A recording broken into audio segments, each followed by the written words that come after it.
ವರಮಹಾಲಕ್ಷ್ಮಿ ವ್ರತದಂದು ಶಾಸ್ತ್ರಬದ್ಧವಾಗಿ ಪೂಜೆ ಸಲ್ಲಿಸಲು ಇಲ್ಲಿದೆ ಮಾಹಿತಿ. ಶ್ರಾವಣ ಮಾಸದ ಈ ಪ್ರಮುಖ ಹಬ್ಬದ ಸಮಯದಲ್ಲಿ ಮಹಿಳೆಯರು ವ್ರತಾಚರಣೆಯನ್ನು ಮಾಡುತ್ತಾರೆ. ಈ ದಿನದಂದು ಶಾಸ್ತ್ರಬದ್ಧವಾಗಿ ಮಹಾಲಕ್ಷ್ಮಿ ದೇವಿಗೆ ಪೂಜೆ ಸಲ್ಲಿಸಬೇಕು. ಮಹಾಲಕ್ಷ್ಮಿಯನ್ನು ಪೂಜಿಸಿದರೆ ಸಂಪತ್ತು ಸಮೃದ್ಧಿ ದೊರಕುತ್ತದೆ, ಕುಟುಂಬದ ಎಲ್ಲರ ಆರೋಗ್ಯ ಸಹ ಉತ್ತಮವಾಗಿರುತ್ತದೆ ಎನ್ನುವುದು ನಂಬಿಕೆ. ಶ್ರಾವಣ ಮಾಸದ ಪ್ರಮುಖ ಹಬ್ಬಗಳಲ್ಲಿ ಒಂದಾದ ವರಮಹಾಲಕ್ಷ್ಮಿ ಹಬ್ಬವು ಈ ಬಾರಿ ಆಗಸ್ಟ್ 25ರಂದು ಬಂದಿದೆ. ತೆಂಗಿನಕಾಯಿಯ 2 ಕಣ್ಣುಗಳು ಮುಂದಕ್ಕೆ ಇರುವಂತೆ ತೆಂಗಿನಕಾಯಿಯನ್ನು ಕಳಶದ ಮೇಲೆ ಇಡಬೇಕು.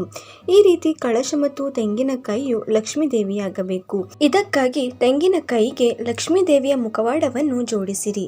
ಬಟ್ಟೆ ಬಳಸಿ ಸೀರೆಯನ್ನು ಉಡಿಸಿ, ಕೂದಲು ಅಥವಾ ಆಭರಣ ಇತ್ಯಾದಿಗಳಿಂದ ಅಲಂಕರಿಸಿ, ಹೂವಿನ ಹಾರವನ್ನು ಹಾಕಿ.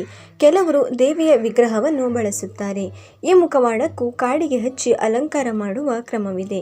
ದೇವಿಗೆ ಪ್ರಿಯವಾದ ಕುಂಕುಮ, ಬಳೆ ಇತ್ಯಾದಿಗಳನ್ನು ದೇವಿಯ ಪಕ್ಕ ಇಡಬಹುದು. ದೇವಿಯ ಎದುರು 32 ನಾಣ್ಯಗಳನ್ನು ಇಡಬಹುದು. ದೇವಿಗೆ ಮಾಂಗಲ್ಯ ಅಥವಾ ಅರಿಶಿಣ ತುಂಡನ್ನು ಕಟ್ಟಿದ ದಾರವನ್ನು ಹಾಕಬೇಕು. ದೇವಿಗೆ ಒಡವೆ ಹಾಕಬಹುದು, ಗೆಜ್ಜೆಯನ್ನು ಸಹ ಹಾಕಬಹುದು. ತಾವರೆ ಹೂವನ್ನು ದೇವಿಯ ಮುಡಿಗೆ ಮುಡಿಸಬಹುದು.